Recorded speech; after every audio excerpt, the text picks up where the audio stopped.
Ladies and gentlemen, welcome to the Rogers Kakasunguro YouTube channel. I want you to listen to the Agriculture CS nominee, Mutahi Kagwe, during his vetting as the incoming cabinet secretary. Take 5 minutes. There's something I want to teach you from this clip. Please, take your time. Listen how he is responding to questions, and then I'll come back for more. Have changed completely. Uganda next door is growing a lot of their oils now. So there is no reason why we can't do it. But I also know that we have got to work with the extension farmers that Mheshimiwa Wanyonyi also referred to. We have got to have educated extension farmers to change some of the cultural norms that our people have against or for farming certain goods. For example, I know for a fact that AFA has produced a huge quantity of coconut seedlings that they are trying to distribute. And therefore, there is an education and extension work that is required there to go and tell the people, we have got this, but it's not enough that you go to a farmer and tell them you have got coconut seedlings. How do you plant them? Where do you plant them? What sort of fertilizer do you use? Is it organic fertilizer? Is it, mineral fertilizer? So there is quite a bit to be done so that we stop blaming the people and take responsibility ourselves to grow. On the issue of GMO, again, I repeat what I said. But we must also ask ourselves, what is GMO? This genetic modified organism, what is the mischief that this organism, this genetic change is supposed to have done? And there are two sides to this. There is a positive side and there is a negative side. And one of the first things that we must do is ensure that the National Biosafety Authority is sufficiently funded, is sufficiently prepared to deal with GMOs. You cannot deal with GMOs in your country until you have got the institutional framework to make sure that the regulatory framework is there, to make sure that the rules and regulations to deal with those products and services are there, so that we are clear that if a GMO product comes, it will be to the benefit of our nation. And there are some benefits to some of the products. For example, if you look at the cotton growing areas, and you look at BT, and what has happened because of the absence of the worm, you can see that cotton is now increasing. We are now having more cotton. So they are, and let's also forget that genetic modification of plants happens naturally anyway. The maize that we are growing today is not the maize that we originally got from Mexico, centuries ago. It's a different one. Wheat is not the same. What is critical is for us to ensure that we are not used by people for testing their GMO products. If you have got a GMO product that you have designed yourself, use it in your own country. Let's get testimonials of what is happening with that GMO in that country. Then when you have failed or succeeded, let's talk about it then. Otherwise, it's GMOs that we have created for ourselves, using our own scientists, that we should be considering on a first line basis.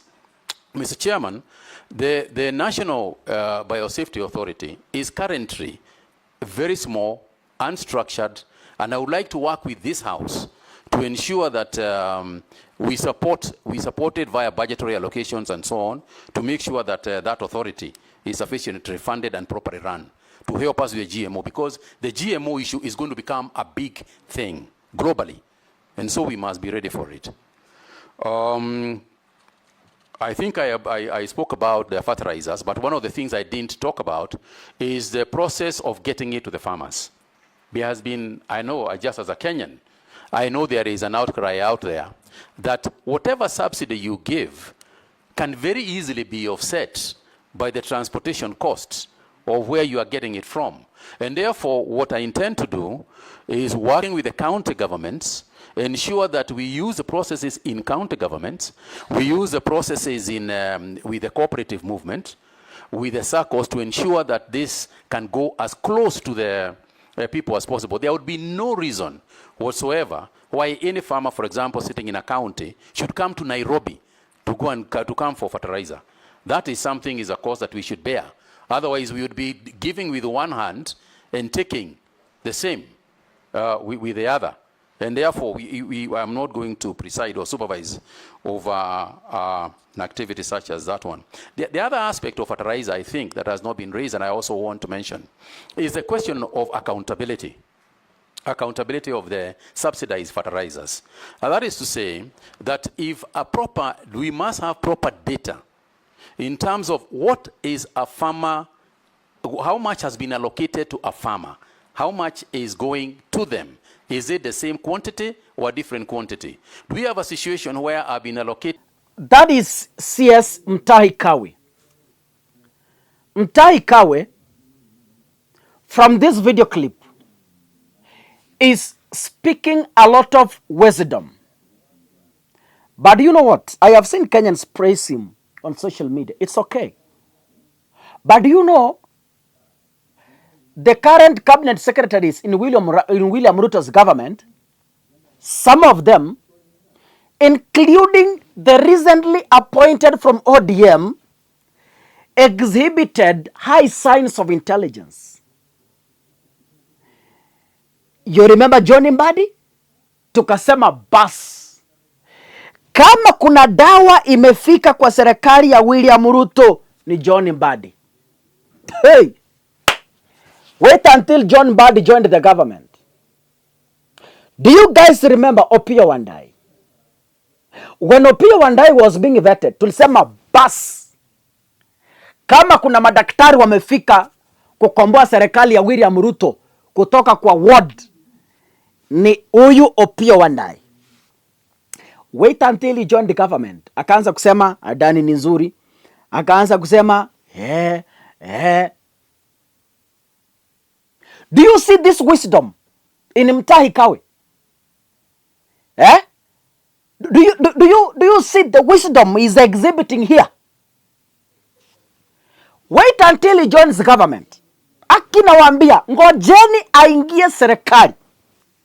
Unaona hii akili yote anamwaga ibunge. Atapepa vizuri, aweke kwa gunia.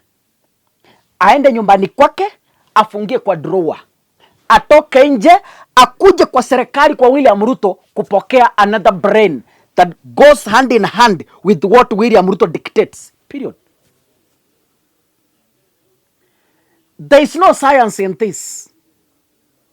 And there is nothing new. Hii mamba nasema ati GMO. Ngoja afike kwa Ruto, ataanza kuimba GMO. Hii vaccine anasema ati no, Kenya will be forced to vaccine his oral cows. Ngoja. Akifika pale, he will be the first person kusema nataka wa Kenya muingie kwa vaccine. Nyinyi ngoja. Wait. All politicians are super clever outside Ruto's government. Lakini wait until they join Ruto. Hui! Paka tunaulizana, kwani ndugu, hawa watu hii akili walipelekanga wapi? So do not celebrate yet. I have seen people celebrating Mutahi Kawe on X. I have seen people celebrating on Facebook. Ndugu, relax. Relax. Mutahi Kawe atapatiwa mwili mpya. Atapatiwa akili mpya. Na atapewa taji mpya ya kufanya kazi katika serikali ya William Ruto. Huu mwili ako nao, ataenda awache nyumbani. Hii akili ako nayo, back home. He will be given a new body, a new brain, a new thinking, a new language, a new speech. Paka mtaanza kuuliza, huyu ni Mutahi Kawe ama wametupatia photocopy? Nyenye ngojeni. God bless you. See you in the next episode. Asanteni sana.